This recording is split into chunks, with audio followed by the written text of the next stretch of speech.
those holy instants, they remind us that the eternal is available.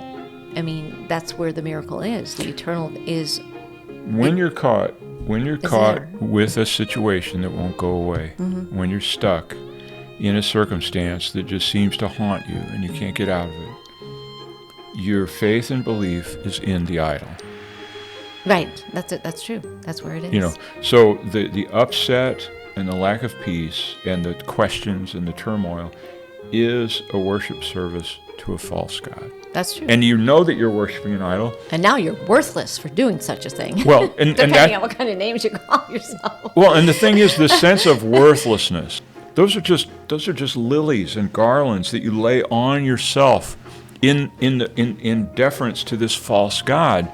It's a worship service. You have incense going. You've embraced a death cult. You're in an alien religion that's completely... Now, if you realize that that's what's going on, and not that I am some poor slouch that's been victimized by my inability to live a beautiful spiritual life like A Course in Miracles says, drop that. Drop it. You're an acolyte of the demon. You're an acolyte of the Antichrist. And if you say to yourself, wow, here I go being an acolyte of the Antichrist again, I don't want, even your ego doesn't want that.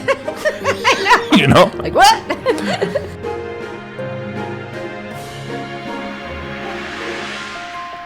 Today's reading is from chapter 29, The Awakening, and we're reading from section 8, The Antichrist.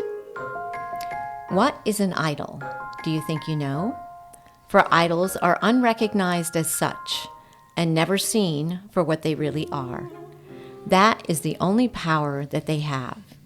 Their purpose is obscure, and they are feared and worshipped, both because you do not know what they are for and why they have been made.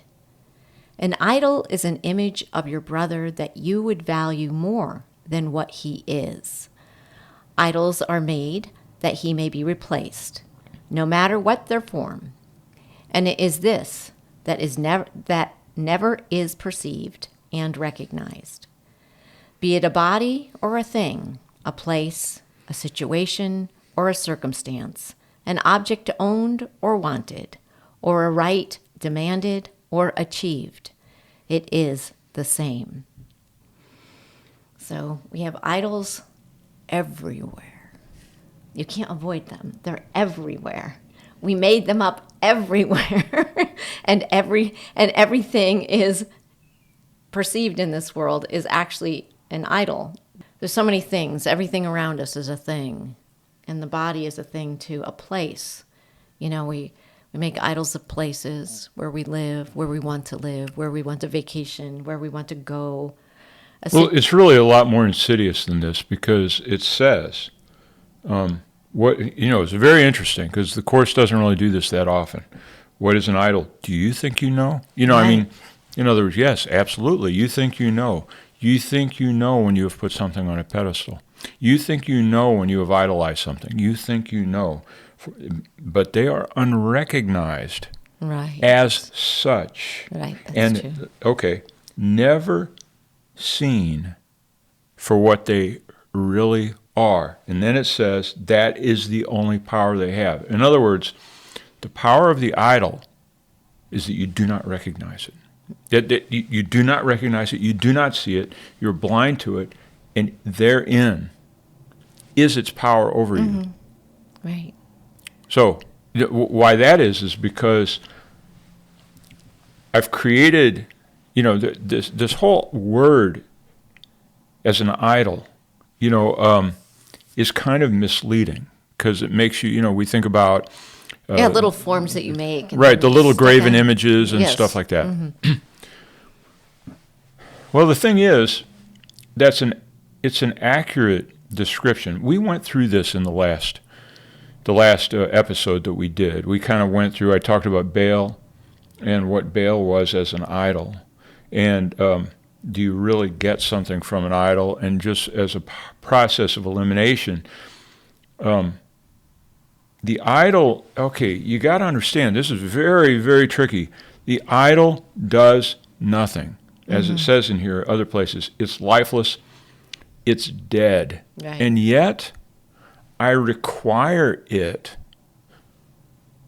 to give me something. So the thing that it's giving me is really coming from my own mind. Yes. Anything that I get from a circumstance out there that I'm not seeing correctly. The no-brainer on this is, I don't know. I'm just saying this. It comes to mind. Why? I don't know. Somebody goes out on a date, and they think they're just going on a date, and they think they're going to get laid or something like that. Or they think that, or the guy, he might even think he's going to meet his mother in disguise, and she's going to make biscuits for him. Or that we hide the reason we're interacting with the world around us. We hide why we're interacting with it. The people that I get involved with only so that they'll put me down. Right. Mm-hmm. Or the people I get involved with, and what's ironic about that, in my case, and I talked about this in the last one as well, the people that I think, well, they'll build me up. Because I get with somebody who I think is going to build me up. Why? Because I, in my grandiosity, think I'm so much better than them. I'm so much better. And so just that relationship. But why am I really getting together with that idol? Something in me, follow this. Something in me is getting together with that person so that I will be better than I really think I am. In other words, I think I'm kind of low, so I want to associate with someone who's lowly so that I, by comparison, can be raised up. Right. What almost always happens is, depending on your dream, depending on what your dream plot is, in fact, they cut you down to size. Yeah. And you go, wait a second. So now you're humiliated. Right. So you say, what was the purpose of the idol? I thought I wanted it to elevate me. Turns out the gift was humiliation. Yes. Turns out. Yes. So this is the power of the idol. I know. Yeah, those are all idols. Those are the ones that we often won't see, like where we create situations where I can be a victim one more time, something like that for me. So, and then I want to blame them for bringing that up in me, the sad person that's inside that goes, no, I'm not going to be whatever. And you end up, but that is what's been on my altar. That's what you find out is on your altar, that all the projections and reflections that come in the dream are things that we have already had some ideas about ourselves. At least as after we are older. Well, you know what? There's a deal with this. The injuries happen when you were young. An interesting thing with this, I just realized as I'm listening to you, and I go through this, we go through this, and I do A Course in Miracles or many psychological practices, or whether you're doing dream work or couch therapy, psychotherapy type stuff, or automatic writing, whatever you do. I proceed as though there's a normal me, a good me, and a me that doesn't have a lot of problems, a me that's clear of all that bad stuff. And when I talk about this, like you're saying, well, I've got that on an altar. If I knew the idols that I had on the altar, I could clear them off, and then and that's what the Holy Spirit's going to help me do. Holy Spirit's going to help me find me. No. Holy Spirit's going to help you get rid of you. Yeah. It's not going to help you find you. It's going to help you get rid of you, because you are the very altar that you're sticking stuff on. In other words, that my essential misidentification, my essential belief that I am this thing appearing in this world with these tasks, if only I could have the clarity and it's sort of an unencumbered runway for me to do my skills in the way that I know that I can. That's the plot line I'm involved in. Let's get clear, let's get clear, let's get clear. I go through this to realize the humiliations, the petty slights, the precipitous rise in self-esteem followed by a crash, or the precipitous rise with the the jaded realization that it's all still the same. You know, any of these, those are dream plots. Yes, established before birth. We don't manufacture that stuff. We step into those shoes and play them out. This is the part that's difficult, and I'd say different about A Course in Miracles versus other things, is that I'm stepping into these things. So when we're talking about what is an idol, do you think you know idols are unrecognized? Those idols, it's a religion of a false self. Yeah, and they're both feared and worshipped. Right. Because you don't know what they are for and why you've made them. So I think we can probably go on from there, but I agree that what in normal parlance we speak of an idol, it tends to be, you know, a desirable thing, but sometimes it's what's feared as much as it's what's worshipped.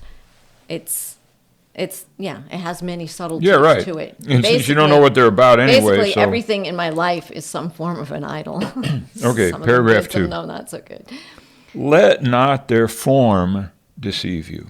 Idols are but substitutes for your reality. In some way, you believe they will complete your little self for safety in a world perceived as dangerous, with forces massed against your confidence and peace of mind. They have the power to supply your lacks and add the value that you do not have. No one believes in idols who has not enslaved himself to littleness and loss, and thus must seek beyond his little self for strength to raise his head and stand apart from all the misery the world reflects. This is the penalty for looking not within for certainty and quiet calm that liberates you from the world and lets you stand apart in quiet and in peace. Yes. Again, I have a scenario. I want to see you respond to it. Once again, the Course is giving me a picture of, I've got idols out there in the world. It's the stuff that I have propped up on the altar. They're false gods, let's say. And what I need to do is look within to find this peace, this quiet, and this peace. Now, as I've gone into it, it's a pet peeve. Take off from here. Yeah. Pet peeve is, if this is an idol, this little self, the dream hero, the one that's going to rise conquering, and I look into that, I'm doing nothing but doing the same damn thing again, of going into false, I can go out there to that person over there that's an idol, or that job opportunity that's an idol, or that, that resume. Well, I guess you could reverse it in saying, don't look without to find the answer here. Because the answer being a sense of quiet calm that liberates you from the world, the sense of quiet calm that liberates you from the world. So you can say, well, you don't look within. But for myself, I can only try and take space to try and find the communication with the Holy Son of God, which is sleeping, and which I am a part of that same mind. Now, all the thoughts that we have here in the projection reflection world are supposedly not really in the mind of God. They're in a dreamer's mind. They're in somebody who's already believed he's separate. So for myself, it's not necessarily meditation, but I do have to take a quiet moment away from things to get at the root cause of what's going on. And not even the root cause, but to get to a quiet place where I have some sanity. I mean, if I run around and let's say my go-to is when I don't feel good, I'm going to run out and go shopping.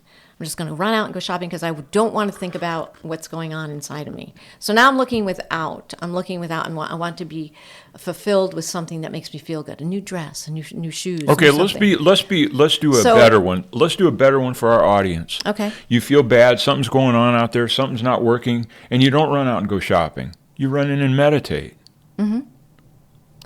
Is that a better solution? For myself, yes. I'm going to be real honest. Okay. Because I can't even, like I said, I'm not very good at meditating. If I try to quiet my mind, it doesn't come a lot of times. If I'm already disturbed by the idols that I have reflecting back at me, which has happened a lot lately, I can't, I don't know how to do anything else but to try and reach a conversation or a communication with the Holy Son of God. That means that I've got to take a moment of quietude for me. I don't know how to get in communication with that. Now, that being said, the last lesson is this holy instant would I give to you. Be you in charge, so that I may... For I would follow you. For I would follow you, certain that your direction gives me peace. Well, that's what I'm ultimately looking for. I'm looking for peace. Peace of mind, peace of heart, whatever's been giving me anxiety. For myself, I don't get peace by running out and shopping. Some people do, though. I mean, that's it. I consider it avoidance of looking within, first of all, about what's going on in my dream world, and also that I want to come to a place where I'm not carrying those burdens anymore. And that means I need prayer, contemplation, and quietude for myself. Well, how would you go about it? No, I think that, as I've said before, I wouldn't advise somebody to stay off the cushion, instead go to the bar, raise hell, whatever. I mean, I wouldn't say that. However, an observation at my ripe old age is that I've seen very, very little success in plunging into something that looks like a meditative practice that brings an essential change. It definitely... the dust quiets. Right. The dust really does quiet. In other words, the person's not choking on particulates in their personal space. They've let the dust settle, and now they have clear air. Now, the thing is, as soon as they get up and start moving around, they're back in that cloud again. Yes. So that's what I have seen with meditation. So in a course, that's why I emphasize this, is not to so much simply to shoot down traditional meditation practice as such. Well, like I said, but the course is... it's not really meditation. It's more that I'm going to just take, let's say, time out.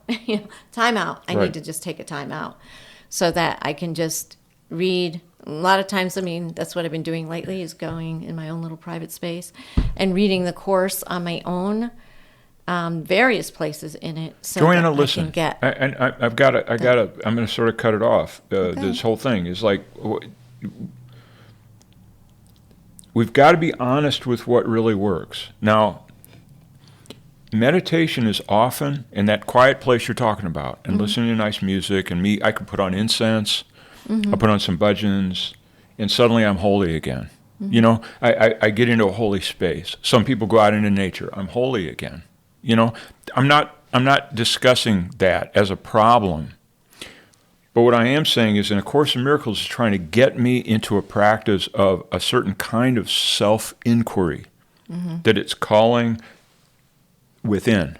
It's a self-inquiry, the within. And to really examine what it is that's upset about the situation I'm in, what it is that's doing this. In other words, all that stuff you're saying is... the techniques for calming oneself are legion. And all I'm saying, and the reason I kind of was rude, and I apologize for being rude about it, but it's like this, even the futility of meditation when it comes right down to it. I do, yeah. Even though it's a safe place, it's a good place, it's a quiet place, the bad stuff doesn't go away in any stretch of the imagination. No, you do have. I mean, I've had to examine everything over the last couple of weeks. I've had to examine everything, every thought that I've had, every pain, all the way back, because it was an avalanche. Those who have watched the prior episodes, it was an avalanche of hurts that came upon my heart and everything else, and a lot of hatred as well, of self and of other. So once those triggers have been, it's gone off, the bomb's gone off. Now you got to say, okay, what are all the pieces and what is it all about? I had to do that. Right. And right. It's still unfolding. And but in that as well, examination upon examination doesn't do it either. Right. There has to be a point where you say, are you done yet? Are you done calling that person names and then calling yourself names for calling her names and all those various things that spin around and go around and around? I literally have been feeling like I'm wrestling an anaconda. It's starting to go away. But that being said, that wrestling, that whatever that place where you're confronted with really the false self telling so many, it's a self I identify with. Don't get that wrong. But the false self that the Course speaks of, that it's not my true identity that is in the oneness with God. That I've already forgotten that. When I'm in this kind of stress, no, can't remember. And again, I would say that I have to take time out from the world and from places and come to a place where maybe I can quiet my mind about what's going on. That's all I'm saying. Okay. Yeah, so this is saying, this is and thus you seek beyond this little self for strength to raise its head and stand apart from all the misery the world reflects. Oh, I can so identify with that. This is the penalty for not looking within for certainty and quiet calm that liberates you from the world and lets you stand apart in quiet and in peace. So, yes, looking within, you can't avoid the turmoil that has come up, or whatever it is, whatever it could be that you just, you won the gold medal at some, Olympic thing, and the crash potentially afterwards, because it lasts, you built it up and you built it up and you built it, and now you're the king of the day for the day, and maybe even repeated times on television and interviews and everything else.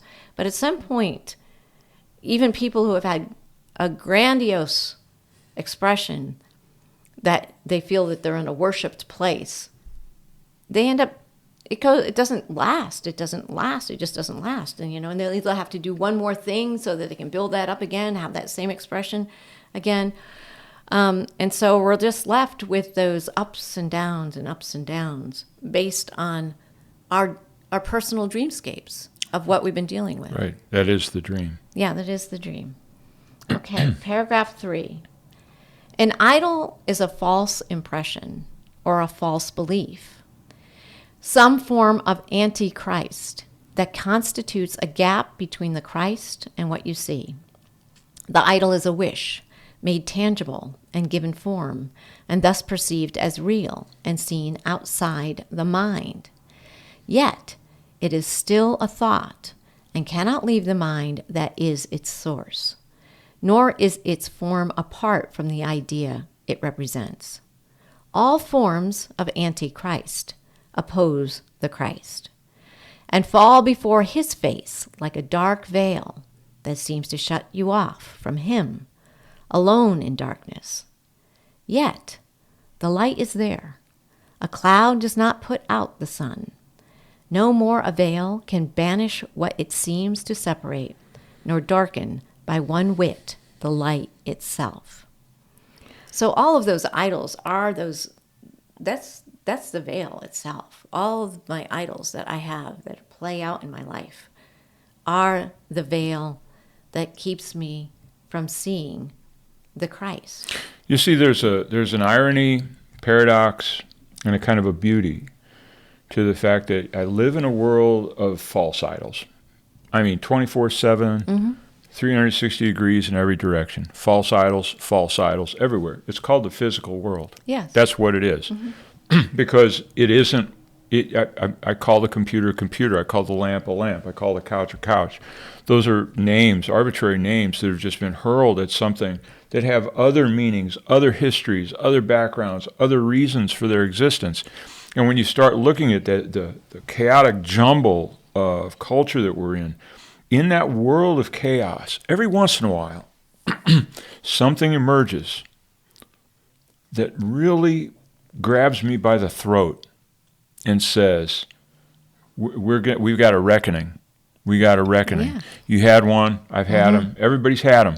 They grab you by the throat. It can be a critical illness. It can be a relationship. It can be a betrayal. So the irony and paradox is, out of that jumble, out of that chaos of idols of many, many kinds, the veil that's in, every once in a while, one comes out and, it's like stump the stars. You cannot figure out what's going on with that thing. I can't get rid of it. I can't get rid of it. I can't get rid of it.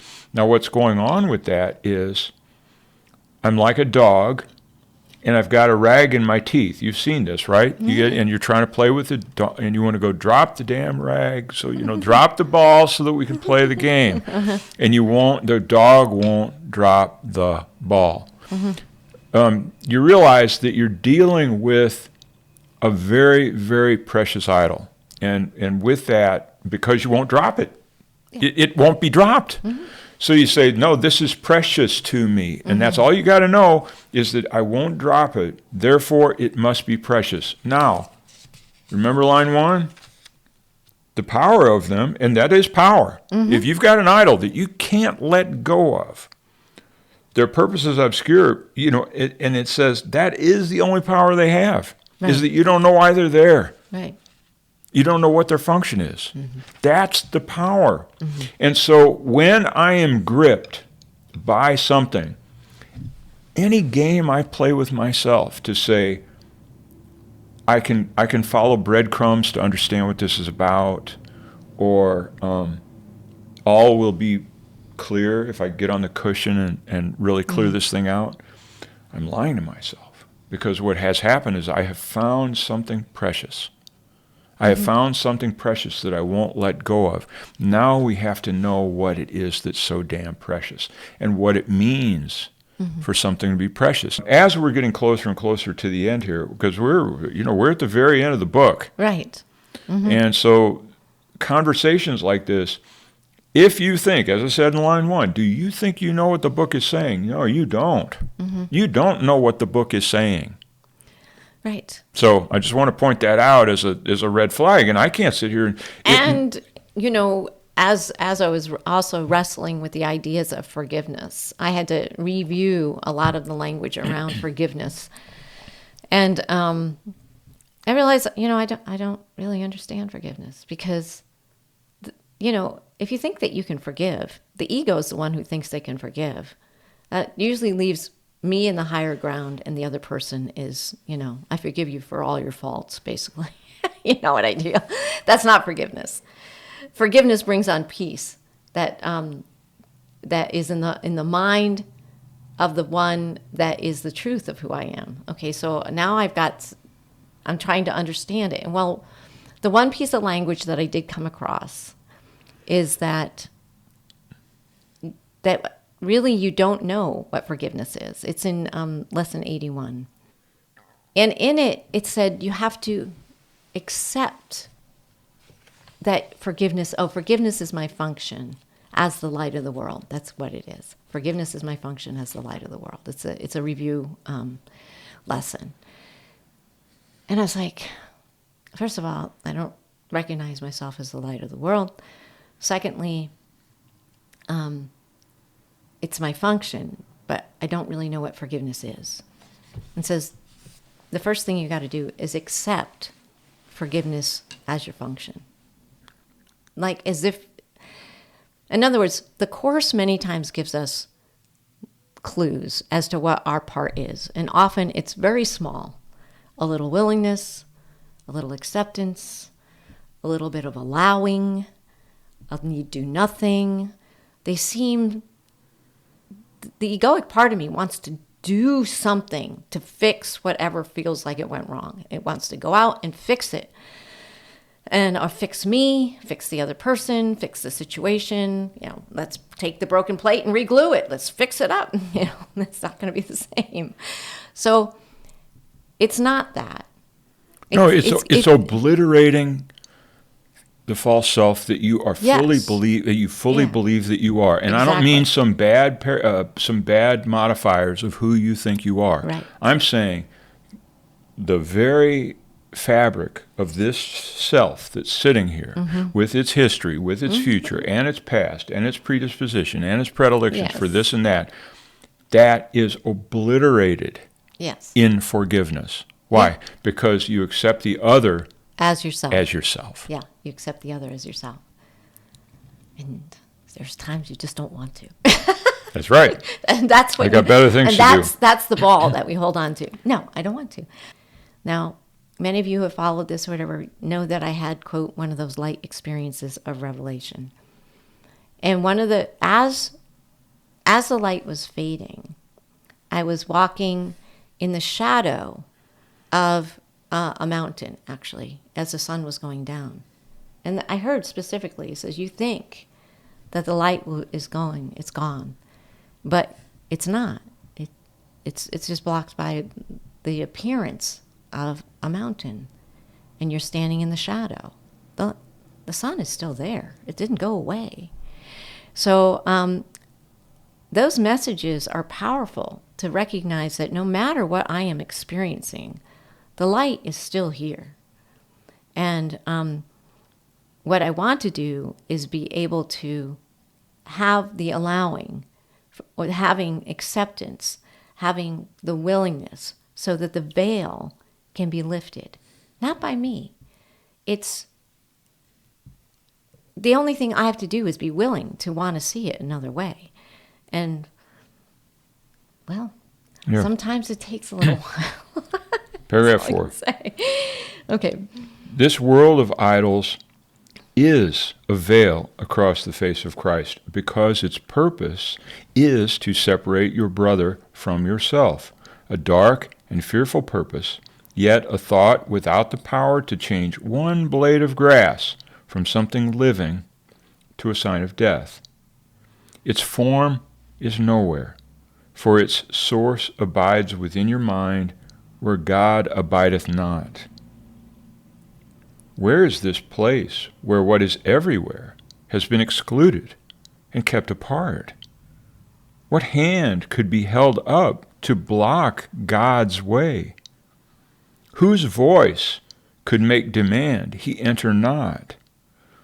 The more than everything is not a thing to make you tremble and to quail in fear. Christ's enemy is nowhere. He can take no form in which he ever will be real. Now, there's the poem, The Hound of Heaven, where the guy is running from God, running from God, running from God, and eventually, and he's comparing it like to a bloodhound, of just being shagged down by God. And you see, a person says, there is no God, okay? There's no God, there's no overarching orderly principle. And in a lot of ways, there's a certain sort of a peace that comes with that, because God can't be the Hound of Heaven. That God can't come after you. There's not a boogeyman, boogie God behind every corner. And so there's a kind of a peace that comes with it. And yet, the balance of it is that all of life seems like a big accident, and you never know when you're going to get hit, which once again, you're just defining the God you fear. You never know when you're going to get hit by the illness, the car, the this, the that, the betrayal. You never know, but at least now I'm in charge. I'm in charge of a world that has to be pure chaos. And that brings me, as an atheist, kind of a certain sort of peace. And then I look into science for my guidance for that kind of thing. Now, I guess I'm saying that because there's no escaping this hound of heaven. You think, I think in my mind, okay, you do a Course in Miracles, you do your spiritual practice, you turn on whatever Enya and burn some incense and zone out, and you get the mood music going, and suddenly I'm spiritual. Or better yet, just move to Boulder, Colorado. That's automatic. You get in the city limits of Boulder, and you immediately become spiritual. You immediately become enlightened, right? I don't know if that's the case That's anymore. why it's so expensive. Yeah, that's why it's so expensive. Because you so it immediately gets harder and harder to live there. pay the price, be enlightened. But anyway, I'm being sarcastic. The part of this, what I hear in a Course all the time, and it's my own warning, right? We're in this alone. You're a fragment of the dream. I'm a fragment of you're a fragment everywhere, fragment. Anyway, and we're really the mind dreaming. Right. So when I think about this, I go, we're talking about the dog trying to, holding on to that special relationship, even if it's a hellish relationship, one that's making my life miserable. In fact, you can tell, my life is miserable. I'm trying to drop it, but I keep having it. It keeps being there.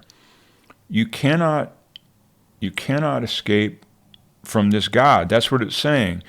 What a hilarious thing. I mean, it's not hilarious, really, to think that somehow I have found a place. And this is common, man. I mean, I don't care what religion you're in. I don't care how spiritual, up to a point. You think, I have established a place where God isn't there. For some people, it's some dirty little habit they've got, or some dirty little part of the city that they like to go to, or whatever, or a little dirty place in my own mind, where I get away from that hound, But what it's saying here is it flows across and across and across every border. And just because I have an idol that I've created in that other person's situation, mood, sense of guilt, whatever it is that I've got, and I've just got it, and I say, I won't drop this, God has no interest. He doesn't have a sentimental interest in what I've elected as an idol. In other words, let's say your idol makes it so that you're miserable in that situation, so you run away from the idol, right? Yeah. The irony is you can't run away from an idol because it's not in the person. Mm-hmm. So if you run away from the person, you're still, what you've done is you've grabbed your idol and you're running. You're running from the temple with the idol, and you're just going to, as fast as possible, stick it on another platform. Swami, baloney. You're going to start doing this thing. If you run away from a situation, it's inevitable. And God goes, I admire your persistence. But you know what? I'm going to give you just as much grief this next orbit, this next time around. And so, anyway, I'm done. It's just this whole idea.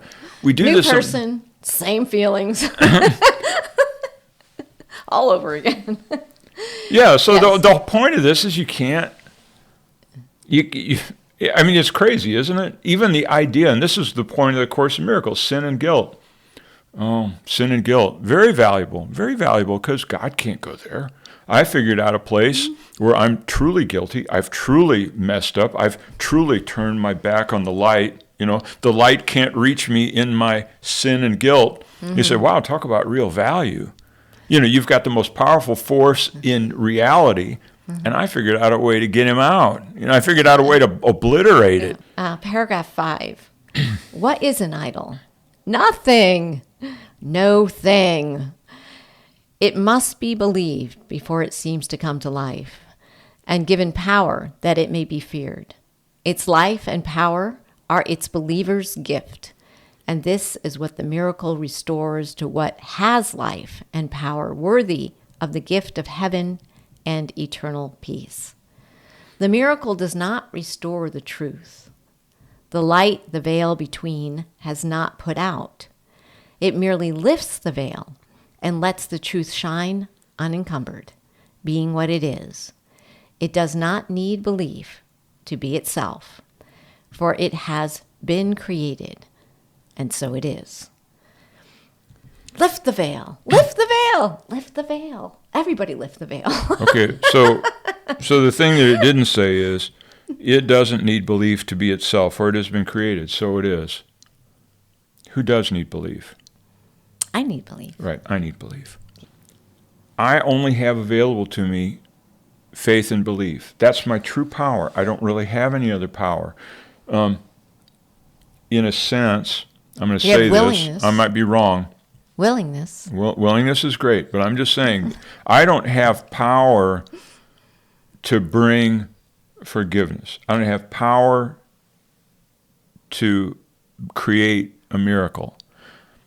The only thing I truly have power to do is for faith and belief, because wherever I am in faith and belief, there's someplace else to go. In other words, once I determine faith and belief is a little bit like a workout program. Okay, so faith in what and belief in what? Faith in belief, belief in this thing that it's saying is the face of Christ. It's a belief that there is the unifying field, that where all things are together. Yeah, because you can have faith and belief in all kinds of things, but faith and belief has to be for that. Even though I don't know heaven, I have faith and belief that heaven is real. I have faith and belief that there is eternal peace. So it has to be about that which is of the eternal realm. And when you've practiced the Course in various times and everything else, those holy instants, they remind us that the eternal is available. I mean, that's where the miracle is. The eternal is.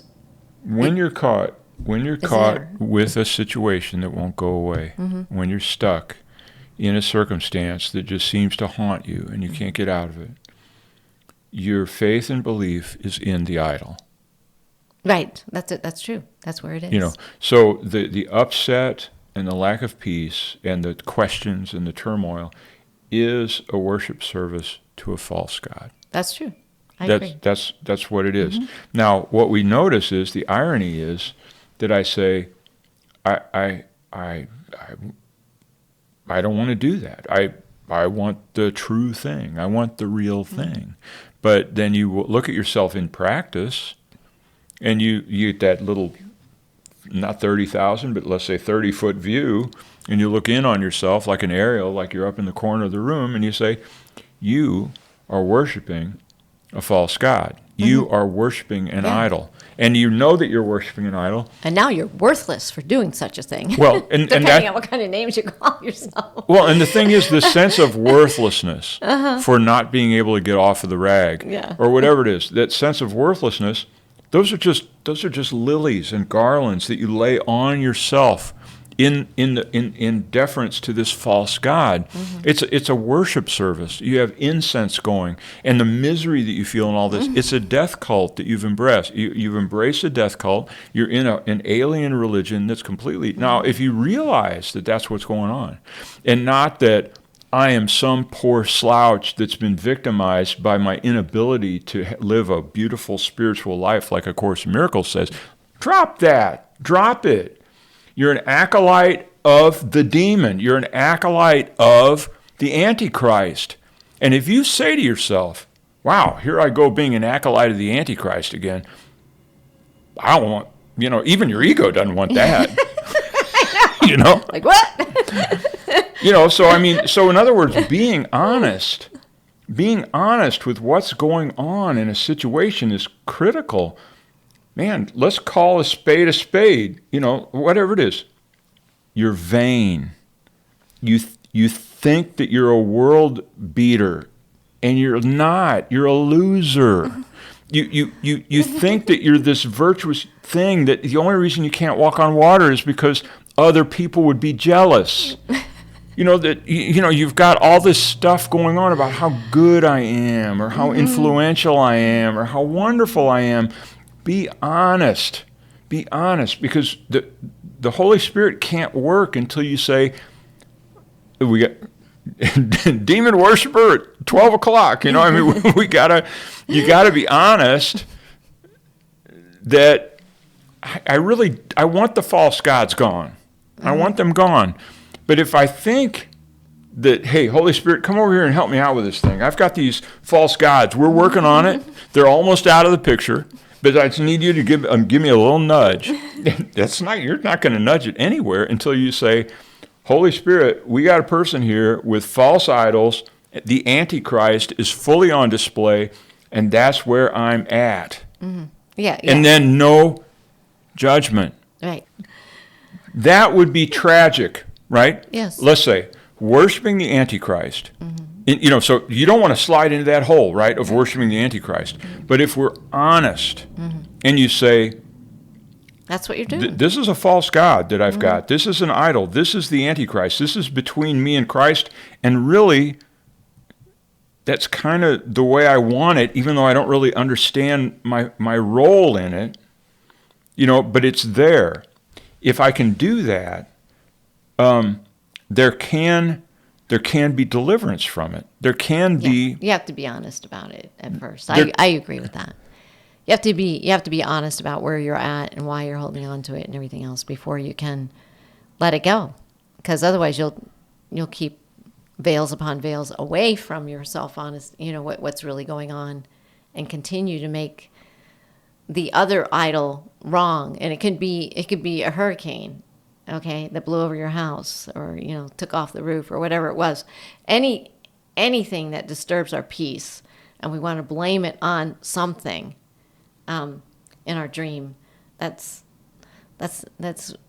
pairing up with the Antichrist. There's the paradox that they say. I just read about the paradox thing where I don't know what it is. It's one of these Greek things, and it says, if I go up to you and say, I think the Greek thing is, let's say, I'm from Abilene, Kansas. Everybody in Abilene, Kansas is a liar. Okay. You set up a paradox. Are you from Abilene, Kansas? Yeah. If you're from Abilene, Kansas, then you can't be from Abilene, Kansas, because you just told me a lie. Oh, yeah. So if you're not from Abilene, Kansas, you might be telling me the truth, meaning you're from Abilene, Kansas. But if you're, Oh, I see. Yes. It's a paradox. Yeah. This is a paradox. Mm-hmm. So that when I say it's okay to worship the Antichrist, what that means is honesty is not one of the gifts of the Antichrist. Mm-hmm. The Antichrist is dishonest. Yeah, deceitful. So as soon as I am honest, yeah, I create a paradox to where the true worshiper of the one God is the only one who can actually look at himself and say, I'm worshiping a false God. Oh, yeah. Okay. I see. Do you understand? Yeah. Good point. It creates I think a it was paradox. A good point. Okay.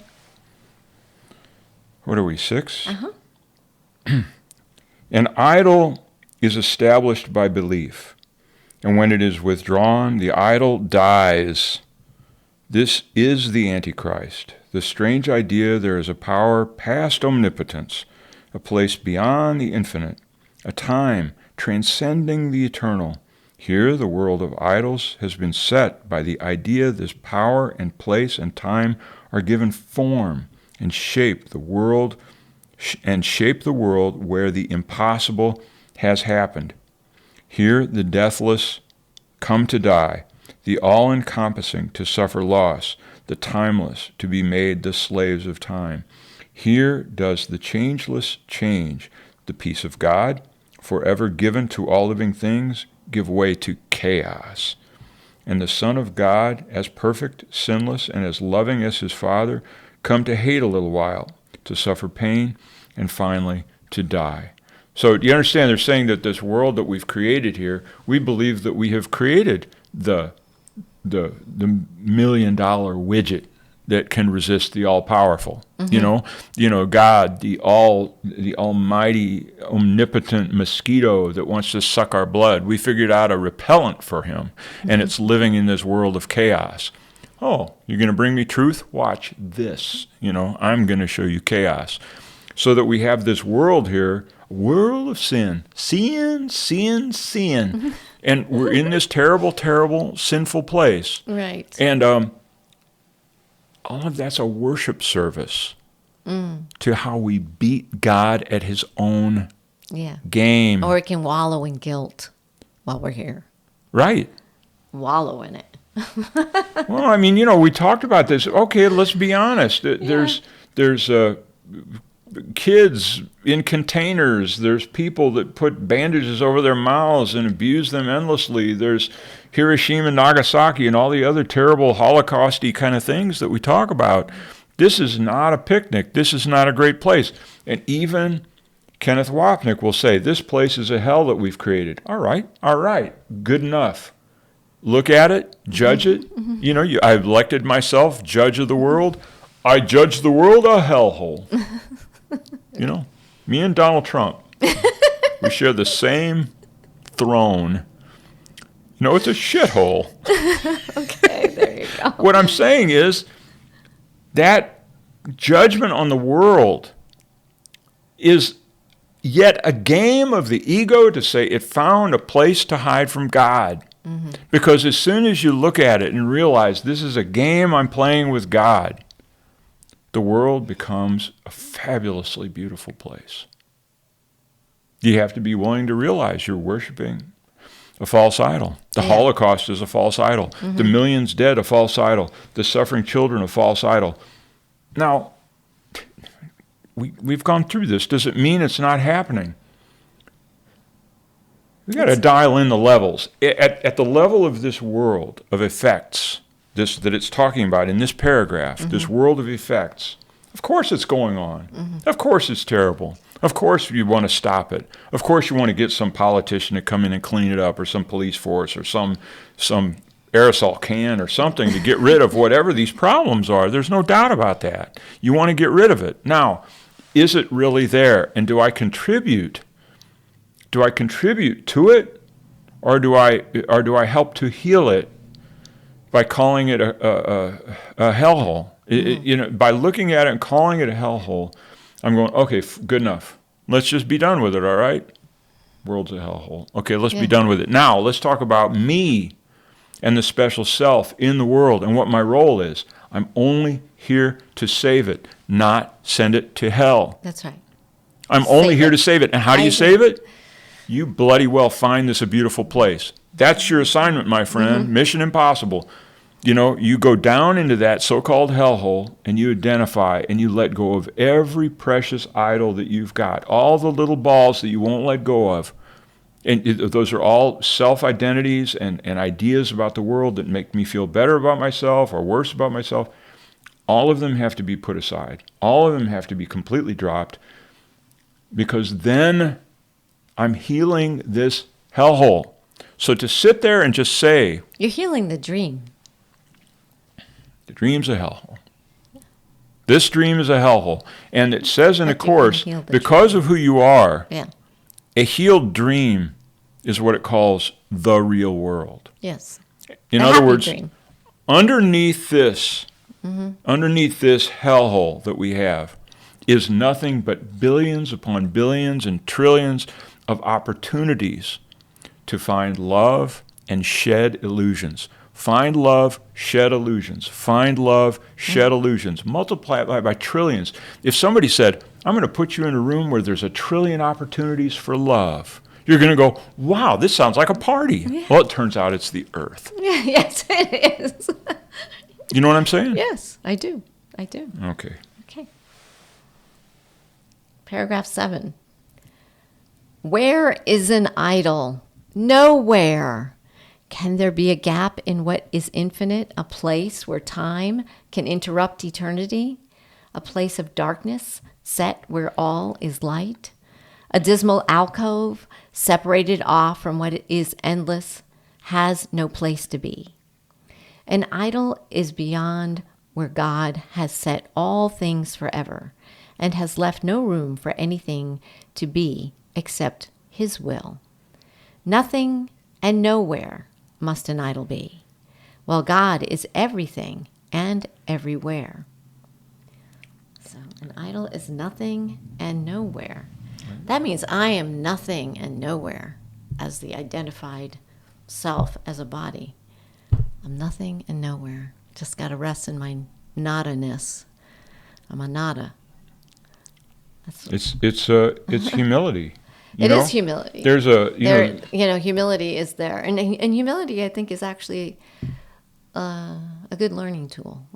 I mean, when we're pressed into a place of being humbled and humility.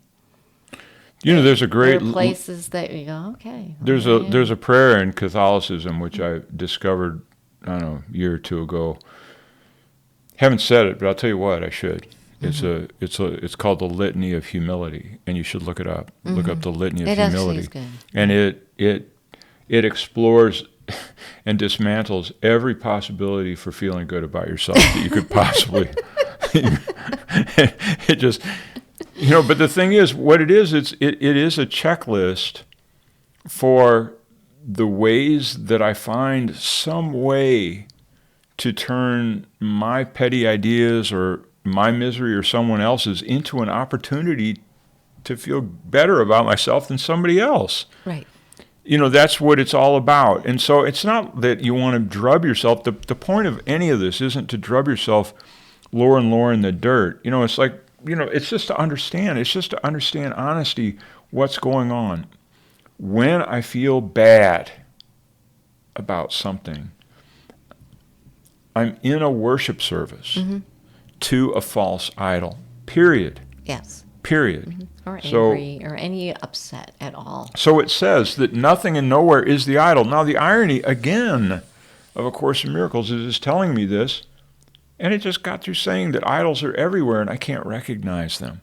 So we've got this choice of just saying, it's that the world is a hellhole versus an opportunity for a trillion opportunities for love. Is the world a hellhole? Or is it a trillion opportunities for love? Is it which one is it? Is it a hellhole? Well, that's that thing about would you rather smell fresh alpine air or the exhaust out of the back of your car? So this is a trick question. Yes.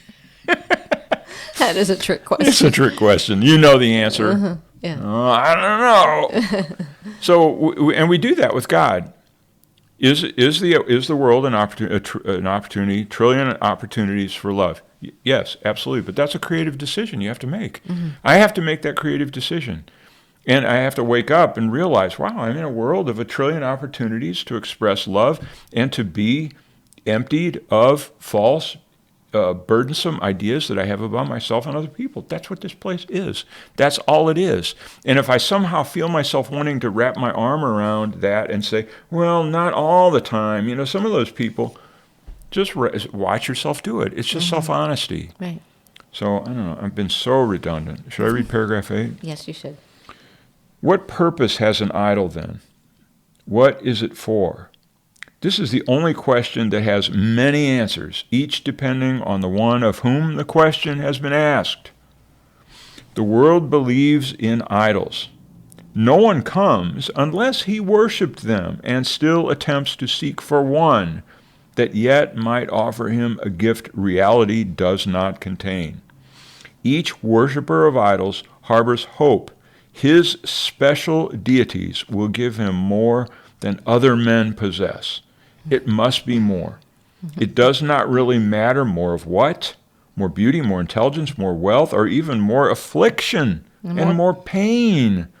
But more of something is an idol for. And one fails, another takes its place, with hope of finding more of something else. Be not deceived by forms the something takes. An idol is a means for getting more. And it is this that is against God's will. So you can see the problem. I want more. If you want more, God's not going to give it to you. If you want more, God's not going to give it to you. So go with that. I know. But what do you do? If you want more, God's not going to give it to you. Why do you go on vacation? Why in the hell do you go on vacation? I want more. I want more of something. Yes. Why do I go to a restaurant? I want more of something. But why would I want more of pain and affliction? And God wants me to have... That's just against God's will. What, pain and affliction? Yes. Talking about the crucifixion. I know. We all want to be crucified, don't we?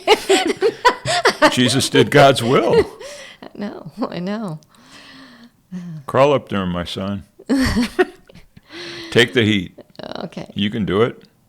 Yeah. So, no, pain and affliction has its benefits, for sure. Mm-hmm. Mm-hmm. But it says, and it is this, that is, an idol is a means for getting more of what is good, what we perceive as good, or, wealth, like you said, the vacation, whatever it is. But then there's also more pain and more affliction. Give me more. Beat me more. Well, and how do you know that you asked for pain and affliction? How do you know that you asked for more pain and affliction? Because I'm in pain and more affliction. There you go. That's it. Why. You feel the pain and affliction, you've been asking for it. That's right. That's exactly it. It doesn't seem very nice, but in the dream, we make up very many ugly dreams, and that's just the way it goes. I don't know. I know that we're like we got the last paragraph of this, and usually I feel like I can engage my brain and really chew on this hard, and really, what do you call it? Take it apart. Ruminate. Yeah. Pull it apart. I feel like I can pull it apart. But in this one, it just seems like, you either want to get it or you don't want to get it. It's just that simple. You either want to get it or you don't want to get it. It's just, so it's almost like today, right now, at this sitting, we got the microphones on and everything. I almost don't know what to say about it. I know you're going, what the hell? You sure said a lot of nothing. Hey, this could be a new dream.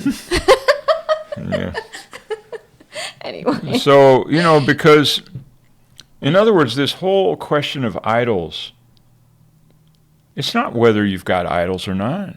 Damn it, you've got idols. Right, we have idols. It's not a question of where, and I wonder where they are. The question is, where aren't they? Right. They're everywhere. So it's really setting up an attitude towards this thing about what is idolatry. What is idolatry? What is it? And I'm not saying that I haven't. This is why it's difficult for me. I feel almost weary in a way of trying to come up with some succinct way of saying it. What is idolatry in my life? Everything and everywhere. I mean, I'm going to go. Everything I look upon. I'm going to say it one other time. Everything I experience. No, it's the last time I'm going to say it. It's the last time I'm going to say it because I was pleased with it. Okay. Because I have a special self, and the special self is still on my altar, what I think I am. And that special self came up with the idea that the world is either a hellhole or a trillion plus opportunities for love. And that's what's going on here. Right. You got to pick. That's what's going on here. Yeah. Choose. Make a decision. And in other words, that's a creative choice. Yes, it is. If I look into the hellhole for 1 million opportunities to love, I'm going to go, what are you, delusional? Of course you're delusional. And yet, if I have to just say carte blanche, no matter what I bump into, no matter what difficulty I see, no matter what circumstance, whatever judgment I have unfolding a thing, it is an opportunity for love, pure and simple. Why don't you see it? It's because there's an idol in the way. That's what it said. And you can't see, the idol, the beauty of the idol is the power, not the beauty, but the power of the idol is that it seems to block my ability to find love in a given circumstance. So that's the power of the idol. And all I have to do is look right at the idol, whatever it is, and say, opportunity for love. You're not gonna throw me off. Opportunity for love. Right. Don't waste any more time. Opportunity for love. That's true. So the one sentence was in paragraph 8 is sentence number 5. No one comes unless he worships. It said the world believes in idols. In 4, the world believes in idols, and no one comes unless he worship them, and still attempts to seek for one that yet might offer him a gift, reality, does not contain. I just thought, no one comes. It's like, but we're in a dream. Who's coming? All the dream fragments come here. It's just an odd thought. I was like, what does the mind of the sleeping Son of God look like when somebody's dropping in, being born, basically, being born? No one comes unless he worshiped them and still attempts to seek for one that yet might offer him a gift reality does not contain. It's just an interesting thing. So we're in this desire to play out the dream over and over and over again, thinking that this time I'm going to get something from the dream that reality doesn't already have for me. Well, what do you think the human race across history and time, I'm going to say, is a little bit like the Son of God is cooking spaghetti, and we are that spaghetti. And he's looking for more. And so he's always throwing spaghetti up against the wall to see if it's finished, if it is cooked. Is the spaghetti ready, Freddie? No. And you throw it at the wall, and it falls off the wall, and so you cook it some more. And so this whole thing, you and me and you guys, we're just like spaghetti. That's it. Strands of spaghetti. Nothing particularly interesting or real. At one time, it was a big blob of whatever, semolina or some sort of pasty material that they shot through some sort of a screed, and it created these strands of spaghetti, and then they put them in boxes or whatever, fresh spaghetti. You do your own, and that way you can see the way it actually happens, where it's pressed through like that Play-Doh Fun Factory. Yes. That's what we are. We're just extrusions of the Son of God. We're effects. We're a project of the Son of God. Now the thing is, I have this I sense. I have my aches and pains. I have my idols. Like this. And each one of those idols, the Son of God is sitting here. The Son of God having this situation, and he's throwing the spaghetti, and he's going, "Are you more? Have you found more?" Like this. Yeah. And I keep going. Like a good dog, I keep running back and going, yeah, we found something. We found something. This is really, really good. I got a promotion. And he goes, thumbs up. We're on our way. We're finding more. This is good. And then I go, oh, it didn't work out. It was so depressing. They fired me the next day. And he goes, oh, that's a bummer. And so he looks at somebody else. Did you find more? And this is what this whole stupid-ass game is about. Is him going from person to person to person, the Son of God, in a dream, spinning off us as fragments to get some sort of a solution that for him to find his more. And the only thing we can do is say, you know what? I figured it out. There's no more. There's no more. There's no more. There's no more. And then the other bits of uncooked spaghetti or whatever, they hear me say that, and they go, what?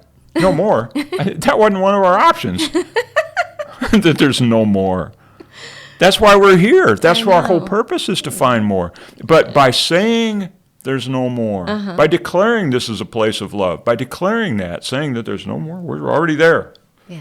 You in heaven? I'm in heaven. Are you in heaven? I'm in heaven. Doesn't get any better than this. It don't get no better than this. All right. If we say that, we wake up the dreamer. This is what we're aiming for. The Course wants us to collapse this whole thing. Right. Yeah. Be a savior. Okay, paragraph 9.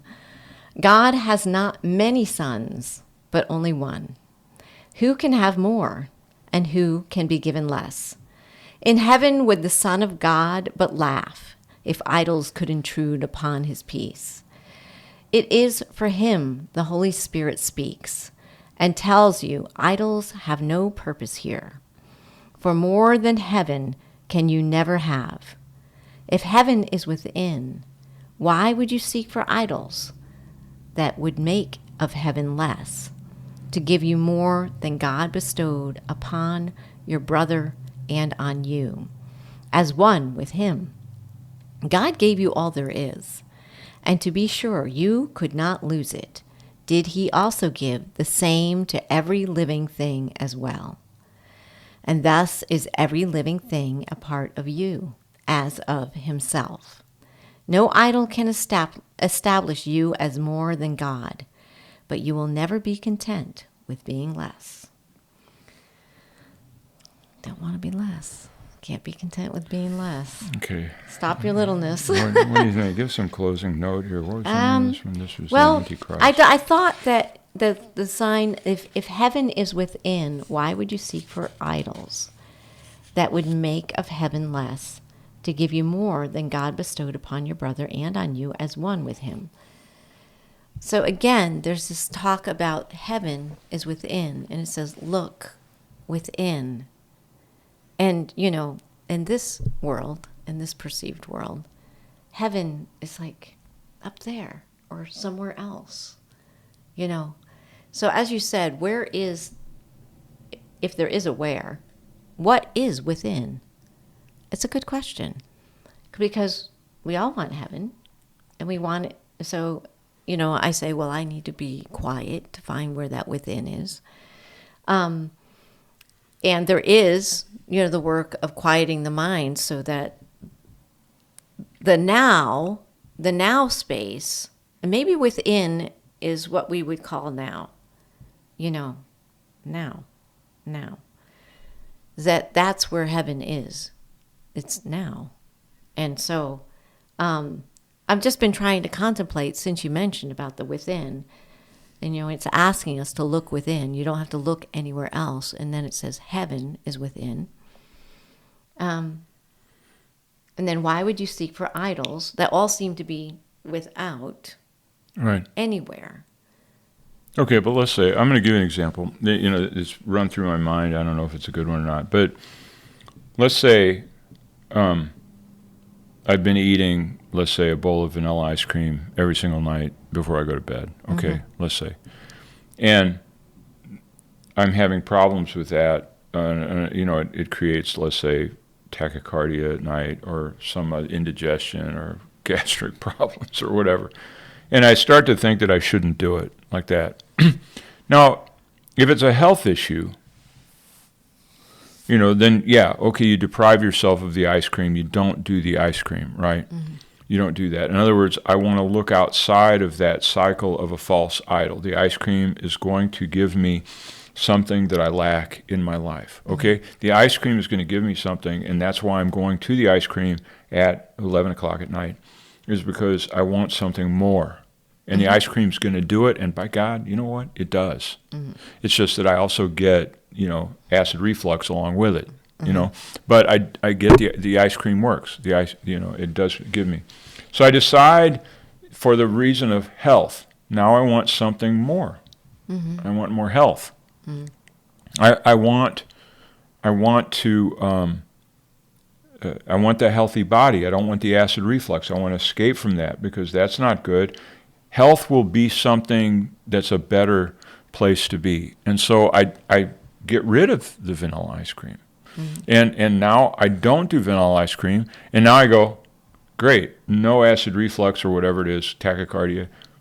But you're still seeking for something more. Shit, no ice cream. It's like, that was doing the trick. Yeah. And now I get rid of that. Mm-hmm. So do you see that both of them are without? Yes. You're not only are you doing without, but they're both looking for something without. Yes. So, but that's where I'm at. And in this situation, I have a choice. And I say, I'm going to take the acid reflux with the ice cream. Mm-hmm. I'd rather have acid reflux. I feel like you got something. And have the ice cream. Because really, now, and we've covered this so far away, the way to go within is to realize that a bowl of ice cream is my Savior. And admit it to yourself. A bowl of ice cream is saving me.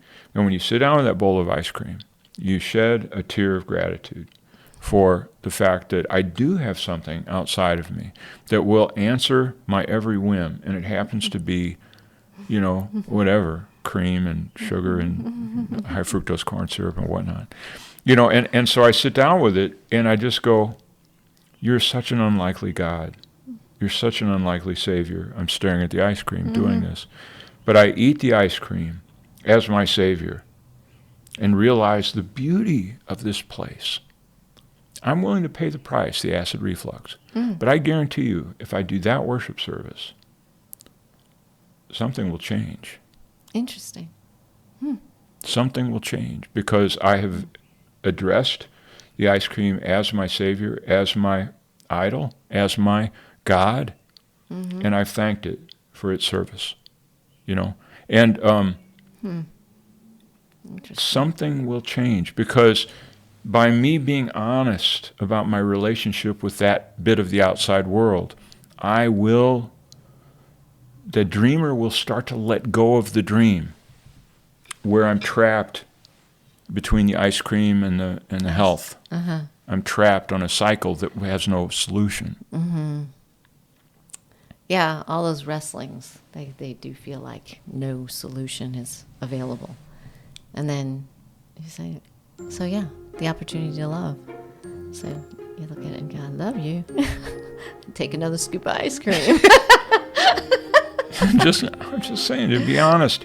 Honesty is the hardest thing. It's the hardest thing is to be self-honest about what I'm doing here and what my game really is. Anyway. It does. No idol can establish you more than God. Okay. That's what it is. No idol can establish you as more than God. But you will never be content with being less. So you better claim your godhood. Maybe that was my problem all along. I wanted to be more than God. He's a slacker, Okay. Well, anyway. Thank you, everyone. Thanks.